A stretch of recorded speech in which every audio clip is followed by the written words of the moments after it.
La vigne est une plante qui peut vivre très longtemps. Sa plantation engage un avenir lointain et doit être réfléchie sur tous ses aspects.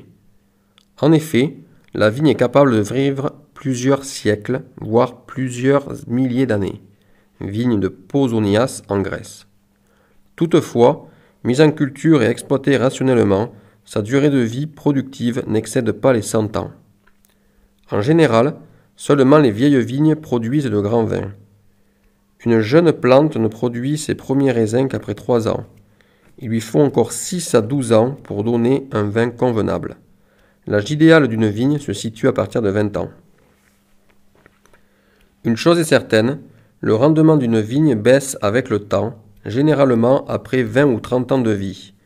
Cela dépendra des circonstances, c'est-à-dire le terrain, les stress dus au climat, le rendement, les approches agricoles, les maladies, etc. Lorsque le rendement est élevé, car on ne cherche pas la concentration des saveurs, comme en Champagne, on arrache souvent une vigne au bout de 25 ans.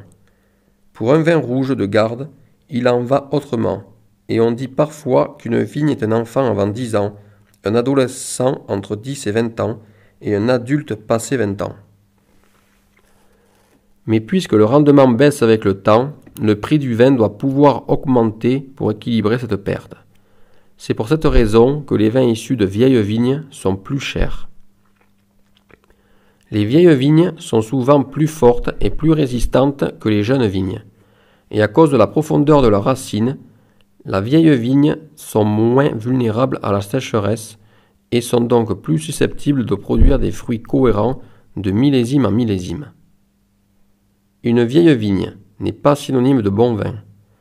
La mention « vieille vigne », qui est inscrite sur certaines étiquettes, représente un intérêt informatif. Malheureusement, elle peut dans certains cas se révéler être un outil de marketing, un simple effet d'annonce. Perdant en vigueur sous les effets de la vieillesse, une vigne produit moins de feuillage et moins de grains de raisin. Ces derniers étant eux-mêmes de plus en plus petits, une vigne qui prend de l'âge a donc clairement tendance à produire de moins en moins. Question rendement, cultiver de vieux cèpes n'est donc pas véritablement un gage de productivité.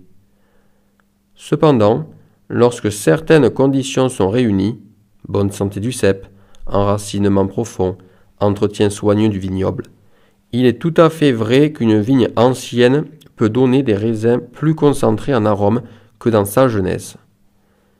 Ayant moins de feuilles, les grains de raisin de celles-ci se retrouvent encore mieux exposés au soleil et peuvent ainsi atteindre un stade de maturité particulièrement intéressant. De grandes qualités qui peuvent donc rendre un cru encore meilleur. Malgré cela, des vignes âgées à l'origine d'un vin ne peuvent absolument pas vous garantir que celui-ci en vaille la peine.